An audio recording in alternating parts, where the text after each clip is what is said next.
Ai, gente, fim de ano, chegamos aos vídeos especiais, então tá na hora da gente olhar pra trás e descobrir aí quais foram os melhores filmes de 2024.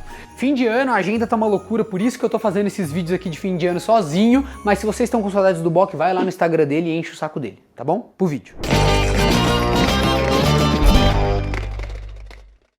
É, pessoal, o tempo passou voando, a gente já tá na época dos vídeos aí de melhores do ano, Natal, presente, e inclusive eu tenho uma ótima notícia para quem se atrasou e não garantiu um bom presente. A Insider terá gift card, ou seja, se você perdeu o timing das compras natalinas, você ainda pode dar um presentão para quem você gosta. Ó, Insider não tem erro, galera, são roupas estilosas, minimalistas, que vão combinar com qualquer ocasião, então é perfeito para as festas. É aquele tipo de presente que você pode dar pro primo, pro pai, você não vai errar. Fora que as camisetas são cheias de tecnologia, são anti-odor, desamassam sozinhas no corpo, é muito bom. E se por acaso o presente não servir, o processo de troca é fácil e super rápido. Quer deixar tudo ainda melhor? É só você usar o cupom PIPOCANDO15 para ganhar 15% de desconto na sua compra. É só acessar o link que tá na descrição e presentear quem você ama nesse Natal com uma Insider.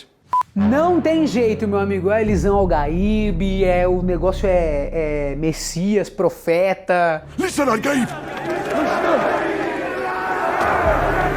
Duna Parte 2, galera, elevou o espetáculo que a gente viu lá no primeiro filme, além de tornar a narrativa ainda mais envolvente, interessante. Muita gente foi no cinema assistir o primeiro, curtiu, mas tinha um pé atrás com o filme, falava do ritmo, etc. Eu não vi ninguém falando isso no segundo filme, tá? Eu já gosto muito do primeiro, adorei o segundo e fiquei feliz que o segundo captou ainda mais a atenção da galera. Realmente muita gente foi convertida pro universo de Duna com esse segundo filme aqui. Inclusive o diretor falou, né, que ele viu um pouco da recepção do primeiro e que ele ficou atento na hora de montar o segundo, levando em consideração o que as pessoas tinham falado. Não que isso tenha afetado a visão dele do filme, assim, completamente, mas inegável que esse filme agradou mais do que o primeiro. O que é até uma coisa difícil, né, pra uma sequência. Normalmente o primeiro filme agrada mais. Não é uma regra, mas normalmente é assim. Mas também tem o fato de que essa parte da história do Paul Atreides, ela é mais interessante, talvez, né, porque aqui você vai ter desdobramentos com mais ação, vai ter contornos mais dramáticos também. É um evento maior, mais grandioso que acontece nesse filme aqui. Então isso também ajuda muito. Você tem cenas memoráveis que foram captadas ali com uma amplitude absurda, favorece a grandeza desse universo, que era uma preocupação de todo fã de Duna, né? Um universo muito grande, as coisas têm uma escala muito sinistra, e o fato do diretor ser muito fã do universo literário de Duna faz com que ele também tivesse essa visão, tenha essa visão pra tudo que ele toma de decisão na tela, né? O jeito que ele decidiu as locações, foi pro meio do deserto, passou dias pra conseguir uma cena, que é aquela cena lá do verme, né? Ele queria a fotografia perfeita, na hora perfeita,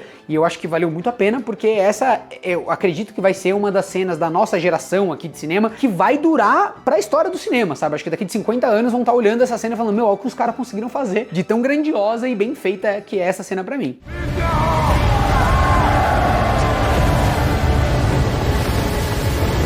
Sem falar na trilha sonora, né, que é uma parte até polêmica, porque não vai poder ser indicada ao Oscar. Até rolou assim uma dúvida se ia ou não ia ali no último momento, e realmente não foi. Ela foi desclassificada por causa de um regulamento da academia. E ela é surreal, tá? Se ela estivesse concorrendo, talvez ela ganhasse mesmo, porque é uma trilha fantástica. Então assim, o filme é um conjunto de muita coisa boa. Eu vejo nesse filme uma esperança pro futuro do cinema, no sentido que eu acho que é uma mistura muito boa de algo que é blockbuster, né, que chama a atenção de um grande público, e ao mesmo tempo é um cinemão, sabe? É uma coisa que justifica você ir pra sala do cinema, justifica a arte de fazer cinema, esse cinema mais raiz, né? Esse cinema de diretor, autoral. Então é uma mistura muito poderosa. Eu acho que se outros diretores aproveitarem do sucesso que foi Duna, né? Conseguirem trazer histórias para serem contadas com essa dimensão, e os estúdios apostarem também, é um caminho alternativo interessante aí pro cinema nos próximos anos. Quem sabe? Olha, A Substância foi uma das maiores surpresas desse ano. É um filme que conseguiu ser pesado, grotesco e estranhamente divertido até, né? Vou explicar o básico aqui pra quem não viu, tá? É uma celebridade em decadência que aceita usar um experimento que vai gerar uma versão mais jovem e teoricamente melhor dela mesma. O filme ele faz um negócio interessante, ele usa o subgênero do body horror, né, que é aquela coisa daquele horror grotesco, né, de mudanças corporais horrorosas, né, para contar uma história sobre a indústria da imagem. E também para discutir etarismo, né, o reflexo disso na sua autoaceitação, no processo de envelhecimento. E é um filme que, na verdade, aborda temas bastante profundos. Eu vi muitas análises sobre esse filme, é bem legal. Ele faz muitas referências, por exemplo, ao Retrato de Dorian Gray, que é uma história muito importante, né, que deixou muita herança pra gente na hora de discutir certos temas. E ele faz algumas referências até bem diretas a esse filme. Tem um momento lá que tem um quadro onde fica bem claro, né, a inspiração. E acho que discute indústria do entretenimento também. É um filme que vale a pena você ir assistir, sabendo que tem muitas mensagens ali, que você vai poder abstrair muita coisa. E além disso, a Demi Moore faz uma atuação sinistra, né, é um ponto alto da carreira dela, ela é muito boa, né, mas esse filme dá um espaço pra ela, assim, brincar com qualidades dela de atuação que outros trabalhos não deram, e ela entrega, assim, uma performance que realmente ficou muito marcante. I try to be myself.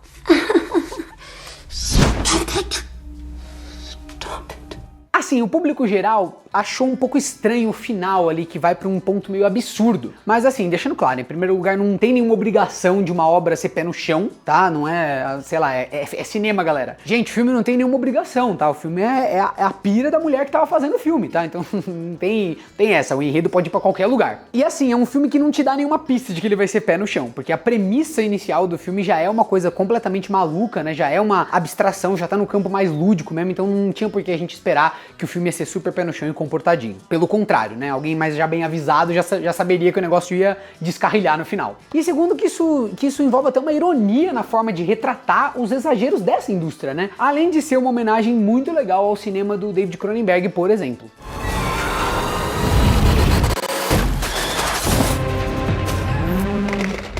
2024 aconteceu um recorde de bilheteria em animação, que foi muito surpreendente, e foi Divertidamente 2. Ele é um fenômeno financeiro muito importante para Disney nesse momento, mas não é só isso. Essa sequência aí foi um acerto muito grande da Pixar, com uma história que conseguiu se justificar, né? Conseguiu justificar a existência de uma continuação, diferente de várias outras em Hollywood e da própria Pixar, que são meio caça-níquel. Finalmente temos um time bom pra torcer! Entre erros e acertos nos últimos anos, é sempre legal ver como a Pixar costuma fazer um trabalho exemplar aí na criação de mundos e também na pesquisa dos temas que ela vai abordar. Essa produção, por exemplo, teve a ajuda de especialistas em psicologia. É um cuidado que eles têm, porque eles não só estão fazendo uma história, digamos assim, lúdica, fantástica, mas eles também estão lidando com, digamos assim, um processo psicológico dentro da cabeça de um personagem. E eles fazem questão de fazer uma boa representação disso. O que eu acho que é um capricho muito da hora. Tendo em vista que eles não precisariam, né? Eles já iam ter público e mesmo assim eles têm essa preocupação. E até as influências da galera envolvida no filme são muito interessantes. Por exemplo, as cenas com ansiedade no comando, elas foram inspiradas em Joias Brutas, que é um filmaço se você ainda não assistiu, e tem tudo a ver com isso. Eles simularam o uso da câmera na mão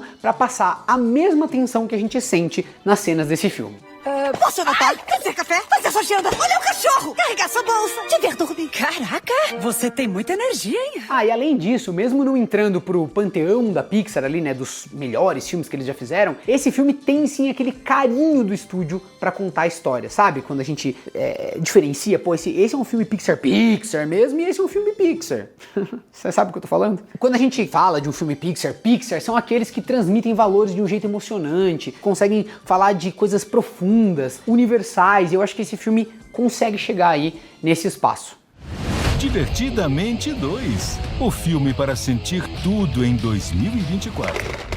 Olha, esse aqui foi um que me pegou, gente. Uma das maiores surpresas do ano pra mim foi Ainda Estou Aqui. Não que eu não esperasse ir pro cinema assistir um ótimo filme do Walter Salles, isso eu já sabia, mas não esperava ver um filme com essa dimensão. A gente tá falando muito, recentemente, né, sobre esse filme estar no Oscar, no próximo Oscar. E também sobre como isso não valida o filme ser bom ou não. Concordo com tudo isso. Mas realmente assistindo ao filme, eu vejo que ele tem o potencial de estar em premiações internacionais, justamente porque eu acho que ele alcança essa universalidade. Quando a gente fala do Ainda Estou Aqui, a gente tá falando de um filme que se passa na ditadura militar brasileira, e isso talvez limitar adaptasse um pouco a história para o nosso contexto brasileiro. E com certeza, ser brasileiro e assistir esse filme é uma experiência única, né? Porque tá falando da nossa história diretamente. Mas se você olhar com carinho, você vai ver que é um filme que não tá só preocupado em fazer uma crítica pontual à ditadura brasileira, mas ele fala sobre isso, sobre o uso da violência, o uso da coerção, né? É uma grande defesa à liberdade, ele é contra o autoritarismo,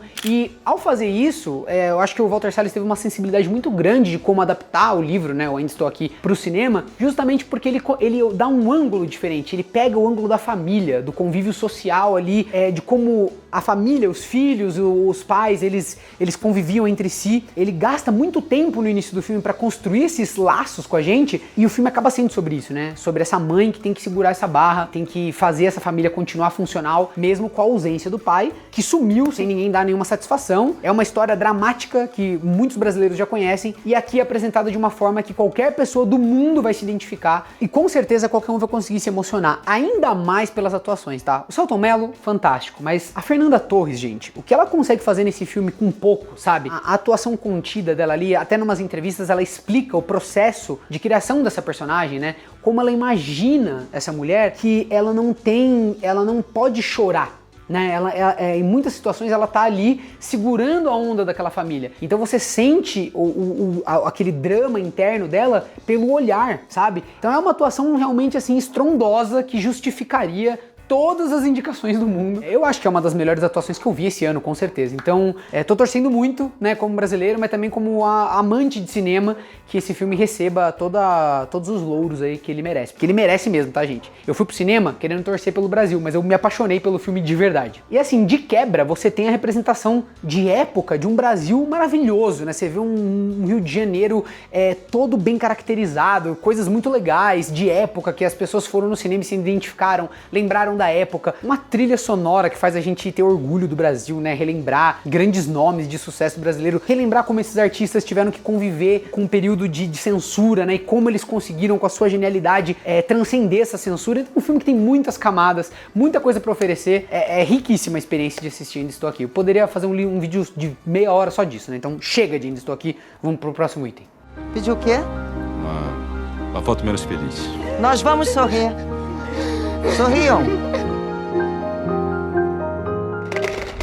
Furiosa, galera. Esse filme eu não entendi nada, tá? Esse bloco aqui vai ser meio que uma forma de eu conversar com vocês e entender o que aconteceu. Porque eu sou muito fã de Mad Max, muito fã. E eu achei que Furiosa é um prequel muito competente, na minha opinião. Eu acho que respeita muito o que foi feito no Estrada da Fúria e faz uma coisa que eu considero sensacional, que é ser independente da grande criação que chamou a atenção da galera. Não querer fazer o mesmo filme, sabe? O George Miller, ele entendeu que ele estava contando uma história diferente, que precisava de elementos diferentes, um elenco diferente, e ele construiu um negócio primoroso, na minha humilde opinião, tá?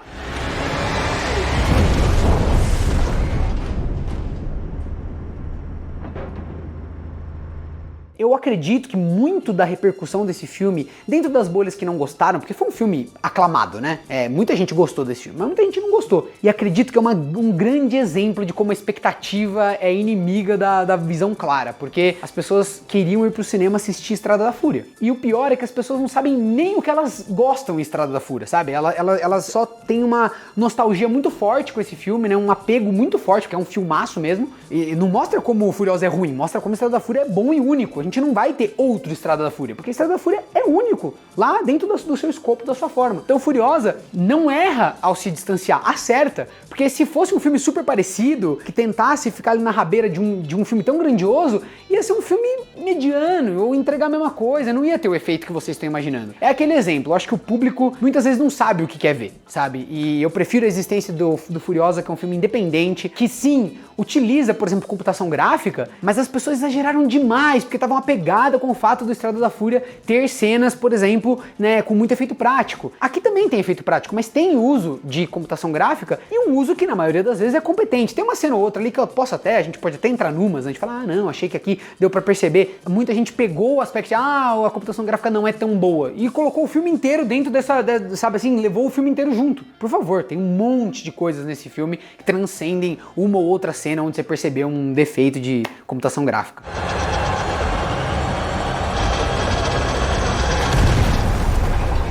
Momentos primorosos, super tensos, cenas de ação inacreditáveis, um filme que tem uma escala muito legal, estudo de cor sinistro, um roteiro eletrizante, sabe?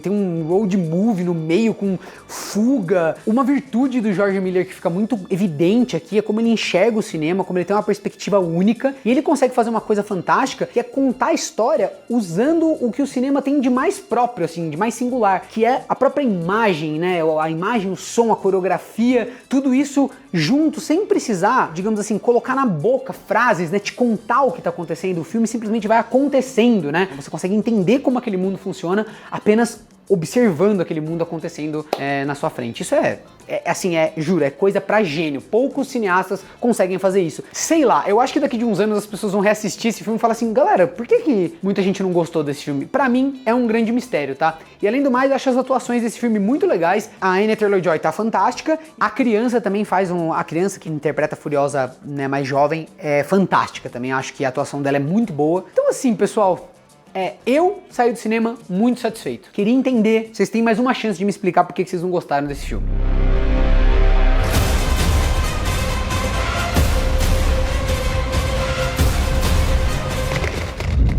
De um jeito parecido, mas não necessariamente igual, o Alex Garland conta uma história pesadíssima, cheia de significados nas entrelinhas ali de Guerra Civil. Basicamente, o que fica claro é que rolou um golpe na democracia dos Estados Unidos e esse país fica dividido e mergulhado ali em um monte de conflitos, enquanto jornalistas muito corajosos, ou meio malucos, né, registram esses acontecimentos. Get ready to move! Prep the smoke! O roteiro e a direção evitam escancarar certos detalhes, mas o filme tá cheio de pistas pro espectador montar na cabeça dele o que tá se passando naquele lugar e o que cada um dos lados representa. É legal não colocar essas barreiras, esses limites, por dois motivos. Primeiro, porque a gente permite com que a gente faça uma autoanálise do nosso lado e explore as possibilidades do que a gente defende também se extremar e ir por um caminho tortuoso, ao não dizer quem é quem. E também porque permite que o filme tenha uma sobrevida, né, e possa ser aplicado a outras épocas, transcenda o momento político que a gente vive agora. Além de explorar a falta de sentido da guerra, com soldados que nem sabem, né, quem eles estão enfrentando de fato, rola um estudo psicológico bem interessante envolvendo o trabalho dos jornalistas. E acho que, com certeza, é um dos temas centrais. Tudo isso em meio a cenas de ação que são extremamente tensas. Esse filme tem momentos de tensão pura. E a gente não pode esquecer das atuações. Teve o grande Wagner Moura ali mostrando todo o seu talento, né, internacionalmente. A Kirsten Dunst e até o marido dela, que é o Jesse Plemons, que apareceu só uns 5 minutos e rouba a cena, tá, galera? A cena dele ficou muito famosa aí na internet inteira. Se você não sabe do que eu tô falando, é aquela que ele tá com o óculos vermelho. God bless America.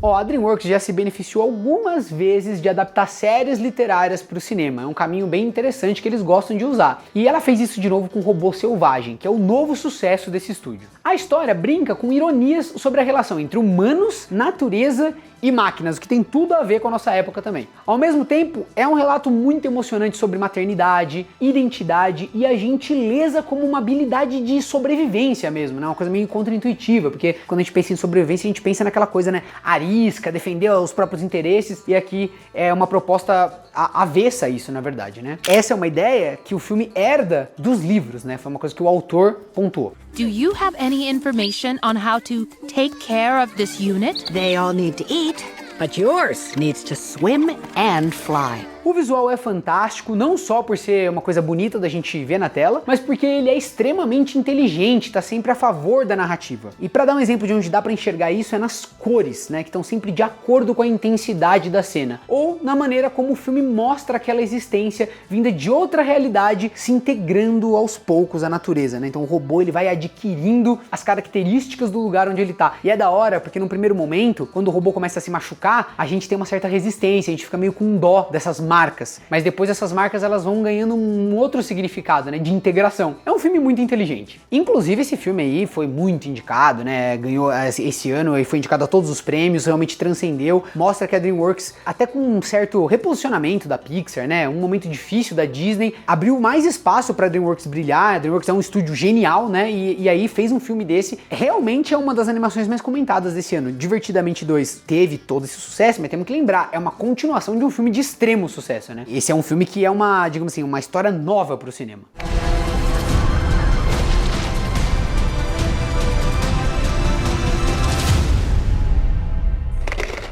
Ó, sucessos da Broadway nem sempre são muito bem adaptados pro cinema, né, ô Cats? É foda. Mas o Wicked chegou nas telonas fazendo um trabalho, cara, encantador. Na primeira parte dessa história, que foi dividida em duas, ou seja, teremos um segundo filme, a gente vê o início da amizade entre a Elphaba e a Glinda, antes delas se tornarem as duas bruxas lá do Mágico de Oz. As canções são maravilhosamente interpretadas pela dupla Cynthia Erivo e Ariana Grande, que também arrebentam nas atuações entre si, né, as interações delas, uma que é mais pro drama e outra mais pro humor. Inclusive a Ariana Grande trouxe aí uma herança da Nickelodeon que é da hora de ver aqui. Esse filme ele consegue ser um filme de atmosfera, né? Ele tem um clima mágico, um clima encantador, mas como essa não é uma história destinada para um final feliz, o roteiro consegue desenvolver bem a doçura que vai dando lugar a uma amargura, além de fechar a primeira parte num momento bem empolgante que faz você querer ver logo a segunda parte.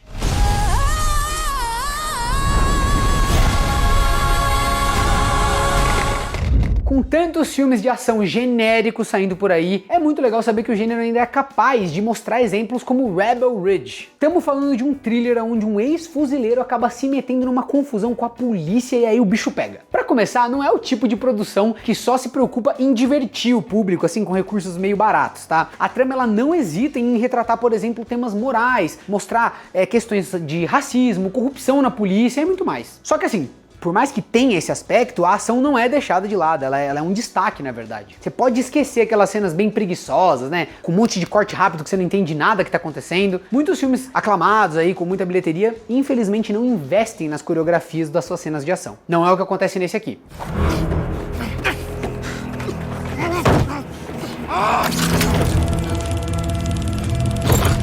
O diretor, que é o Jeremy Saulnier, ele fez o ótimo Sala Verde, que é outro filme que tem esse aspecto. Ah, e o ator Aaron Pierre mostra que ele tem tudo pra virar uma estrela, cara. Porque ele vai ser o queridíssimo Lanterna Verde Jon Stewart, né, na série ali dos Lanternas da HBO, e mostrou um trabalho muito da hora aqui nesse filme.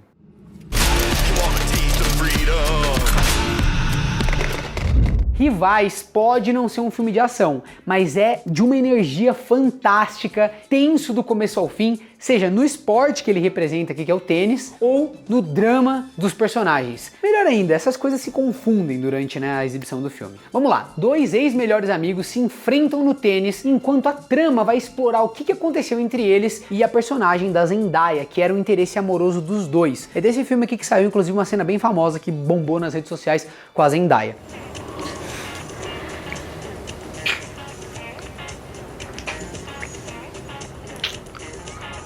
O filme ele alterna entre o passado e o presente, como se fosse a própria bola de tênis ali que atravessa de um lado e pro outro da quadra. Nesse ritmo a gente acompanha o desenvolvimento incrível dessas pessoas, às vezes torcendo por elas, às vezes aqui da nossa cadeira julgando um pouco o que elas fazem. Os personagens são incrivelmente humanizados, galera, é muito da hora porque eles exalam desejo, não interessa que tipo de desejo, né, a cobiça, dá pra ver tudo isso acontecendo. E os vários sentimentos são traduzidos de um jeito espetacular pela direção do Luca Guadagnino. O filme usa o esporte como uma forma de recortar essa história e também significar essa história, e a criatividade visual na partida do clímax é impressionante, e a coisa ganha ainda mais potência com a trilha da dupla Trent Reznor e Atticus Ross, que simplesmente ganharam o Oscar por A Rede Social e Soul. E olha, deve vir outra indicação pra dupla aí.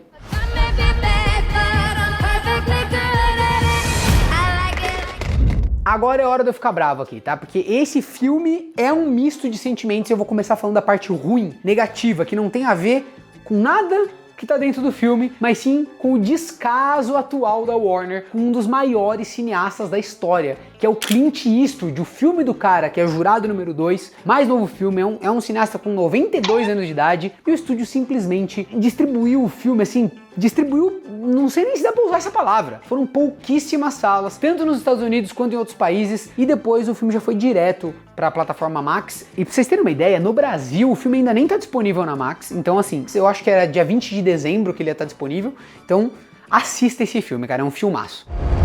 What are you telling me? Maybe I didn't hit it, dear. Tirando essa parte, só temos motivos para celebrar o fato de alguém com mais de 90 anos ser capaz de dirigir um senhor filme desse aqui. A direção é precisa e a gente tá falando de um suspense de tribunal super intrigante. Vamos lá, essa trama gira em torno de um julgamento que tá acontecendo de um assassinato, mas um dos jurados, acontece uma coincidência, porque esse jurado, ele acredita que talvez o acusado seja inocente e talvez ele mesmo esteja envolvido no caso. Sério. É muito louco e muito diferente. Jurado número 2 é um suspense que discute moralidade e também brechas no sistema judicial, enquanto te deixa no limite da curiosidade. É mais um acerto muito bom do Clint Eastwood. Esse próximo filme faz a gente pensar o quão impressionante é o fato que Era Uma Vez em Hollywood do Tarantino trouxe uma porção de atrizes desconhecidas que depois estouraram pra caramba. Agora é a vez da Mickey Madison por Anora. O filme venceu a Palma de Ouro em Cannes e vem como um dos favoritos pro Oscar. É mais um grande trabalho do Sean Baker, que é o diretor do Projeto Flórida, foi o cara que fez Tangerine, que era um filme também que apareceu no Oscar, que foi filmado usando um celular, né? Então é um diretor muito interessante, experimental, muito legal. E como é de costume nas obras do cara, Anora vai explorar uma cultura marginalizada e também discutir temas sociais que não se restringem ao universo dos Estados Unidos. A Anora é uma garota de programa que se envolve com um jovem milionário russo. E aí os dois começam a sair até que ela é pedida em casamento por ele. E aí, meu amigo, o caos se instaura nessa história. Они написали, что она проститутка, блядь. Like, what do you do to get all of this? I am telling you, you do not know this guy. Essa energia caótica está presente no roteiro, na montagem e também na direção do Sean Baker. Mas a abordagem estranhamente se alinha ao humor. Não é um filme de drama exatamente. O filme sim, discute, reflete, mas ele também diverte pra caramba. Tem cenas que realmente são super engraçadas. Ó, é bizarro saber que o épico O Brutalista custou menos de 10 milhões de dólares. Um valor que parece muita coisa, mas pros padrões de Hollywood é quase nada, galera. Ainda mais por ser um drama de época que cobra um avanço de tempo super grande, com recriações impecáveis de figurino e também de design de produção. A trama, que é dividida em duas partes, ao longo de mais de 3 horas, acompanha um arquiteto brutalista que foge da Europa no pós-guerra e aí se choca com a cultura americana. I brought you all out here to join me in looking forward toward the future. What do you think? It's unusual, even for you. É legal porque essa história ela vai discutir a visão da arte, o poder do dinheiro e também conflitos de interesse, com imagens estonteantes e atuações que com certeza vão concorrer nas maiores premiações. É um daqueles filmes que vai usar uma arte, né, que é a arquitetura, para discutir a relação dos artistas na sociedade, como o dinheiro influencia na arte, como a arte é vista como um objeto de puro consumo, ou seja, às vezes os poderosos se apropriam de obras e de arte simplesmente para significarem suas próprias vidas ou absorverem o status que aquela arte possui. Então é um filme que para nós que gostamos de arte, gostamos de cinema, necessariamente o filme vai falar também sobre cinema. Aliás, um dos primeiros passos nessa corrida foi o prêmio de melhor direção no Festival de Veneza, que ele ganhou, né? Então o filme ele vem para brigar forte. Ó, a gente falou de um problema no ano passado e vai ser necessário tocar nesse assunto de novo, porque infelizmente continua se repetindo. Existem vários filmes de destaque em 2024 que foram empurrados ali para o começo de 2025 aqui no Brasil, porque as distribuidoras apostam que as pessoas vão assistir mais se o filme lançar ali próximo do Oscar e coisa e tal. De novo, vale a gente questionar, será que isso é uma boa ideia mesmo? Porque grande parte desses filmes acaba disponível em mídias digitais antes disso, e aí muita gente interessada recorre à pirataria. Quem quer assistir o filme normalmente não costuma ficar esperando. Alguns casos como Anora e O Brutalista, elas passaram já na Mostra de São Paulo, mas é uma acessibilidade muito limitada para a maioria das pessoas, com certeza. Enfim, gente, desabafo à parte, a gente vai destacar aqui algumas dessas obras que já chamaram atenção lá fora, como Conclave, A Verdadeira Dor e September 5, que passaram no Festival do Rio. E ainda tem Baby Girl e as animações Flow e Wallace e Gromit: A Vingança. Aliás, a disputa de melhor animação vai ser muito interessante esse ano no Oscar. Fica aqui também a nossa menção honrosa para outros grandes filmes autorais: Love Lies Bleeding, Um Homem Diferente e Assassino por Acaso. E também não dá para ignorar como foi um ótimo ano pro suspense e pro terror, o que é uma tendência, tá? Esse gênero que era muito desacreditado pela academia, muito por conta de alguns criadores, da A24, teve todo um movimento aí que eu acho que levantou esse gênero e hoje em dia ele é muito mais respeitado. A gente teve grandes produções como A Primeira Profecia, Long Legs, Um Lugar Silencioso Dia 1 e Herege. Agora, sabe o que é triste? Vários desses filmes tiveram algumas das melhores atuações do ano. O Nicolas Cage, a Lupita Nyong'o e também o Hugh Grant destruíram. Mas o gênero, por mais que tenha progredido, costuma ainda ser ignorado nas premiações. Não vou dizer ignorado porque melhorou, mas pelo menos assim, não tem o mesmo prestígio, né? E alguns atores acabam ficando de fora. É só a gente lembrar aqui da Toni Collette, né, que fez Hereditário, e é uma coisa inacreditável o quanto a performance dela foi esquecida nas premiações. 2024 foi um ano e tanto pra quem gosta de cinema, então se a gente não comentou o teu filme favorito, ou se comentou o teu filme favorito, deixa suas impressões aqui nos comentários. Eu adoro que o nosso campo de comentários vire assim uma forma de vocês também discutirem, trocarem ideias, e a gente vai estar sempre lendo aqui, a equipe do Pipocando. Então comenta aqui embaixo e a gente se vê no próximo vídeo. No mais, boas festas, Feliz Natal e nos vemos em 2025.